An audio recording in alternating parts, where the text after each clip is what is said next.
Hello বন্ধুরা, শুভ দুপুর। নমস্কার, আমি চাপা মুখার্জি। আমার দুপুরে খাবার নিয়ে চলে এলাম।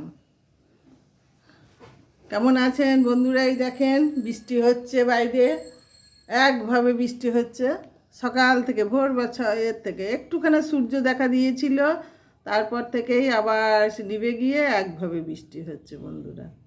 ওয়েদারটা ঠান্ডা নরম আছে, গরম নেই, কিন্তু বৃষ্টি হচ্ছে। বাইরে যাওয়া যাচ্ছে না, সেই রকম বৃষ্টি সকালে হয়েছিল ঝেপে ঝেপে, কিন্তু এখন বৃষ্টিটা কম আছে, তবু হচ্ছে আর কি। আপনাদের ওখানে বৃষ্টি হচ্ছে বন্ধুরা? তা বন্ধুরা, কেমন আছেন? আমার ভালোবাসা নেবেন সর্বপ্রথম বলি। আর মেঘলার দিনে কি খাওয়া দাওয়া হলো?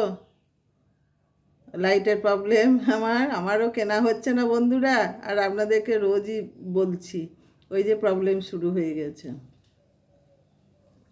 তো যাই হোক বন্ধুরা, কি রান্না করেছি একটু দেখে নেন। এই যে ভিডিওটা বড় হয়ে যাচ্ছে। এই যে গরম গরম ভাত, কাঁকরোল ভাজা, এই যে বন্ধুরা পাকা পাকা পটল, খুব মিষ্টি লাগে, দারুণ খেতে লাগে পাকা পাকা পটল ভাজা। আর এই যে কচুর শাক, সস্তার খাবার বন্ধুরা, 10 টাকা এক আঁটি। এই যে কচুর শাক ভীষণ ভাল লাগে খেতে। আজকে নিরামিষ করেছি, আজকে কিছু দিয়ে দেওয়া নাই, মাছ টাছ কিছু নেই বন্ধুরা ওর মধ্যে। এটা নিরামিষ, আজকে শুধু প্লেন করেছি। আর এই যে বন্ধুরা মাছের ঝাল করেছি, এই দেখেন মাছের ঝাল করে নিয়েছি।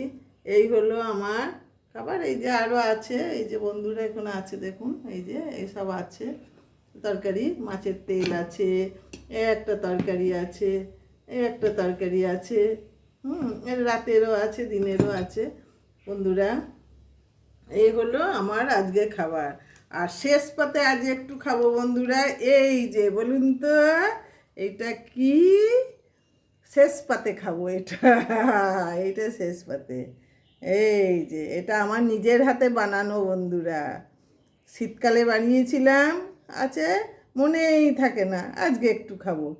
এই যে টমেটোমের সস, এই যে আজ একটু শেষ পাতে এটা একটু চাটনি চাটনি করে খাবো বন্ধুরা। এই হলো আজকে আমার খাবার বন্ধুরা, দেখে নিন। তারপর আপনাদের বাড়িতে কি রান্না হলো? Chicken, mutton? সোমবার, সব অফিস কাছারি আছে এবং কাজকর্ম আছে। যাই হোক, যে যেমন মানুষ তার তেমনি সে ব্যস্ততা। আমার ব্যস্ততা আপনাদের সঙ্গে একটু গল্প করবো, এই আমার ব্যস্ততা, যে যেমন মানুষ, তাই না? আর আমি একটু মজা মজা করে কথা বলি, মজা করতে ভালোবাসি বন্ধুরা, মজা করি, আবার দুঃখ কষ্টও ভোগ করি। দুঃখ কষ্টের সময় দুঃখ কষ্ট, মজার সময় মজা। সব সময় দুঃখ কষ্ট থাকলে বেঁচে থাকবো কী করে, তাই না বন্ধু? বেঁচে থাকতে গেলেও তো একটা খাদ্যের দরকার, ভাত খেলেই শুধু হবে না, ওইটুকু ওই খাদ্যটা হলো অন্তরের খাদ্য, ওটা দিতেই হবে। যে না দিতে পারবে সে বাঁচতে পারবে না বন্ধুরা। তাহলে আসি, টাটা, আসি বন্ধুরা, ভালো থাকবেন, আপনারা খাওয়া দাওয়া করে নেন, আমিও খেয়ে নিই।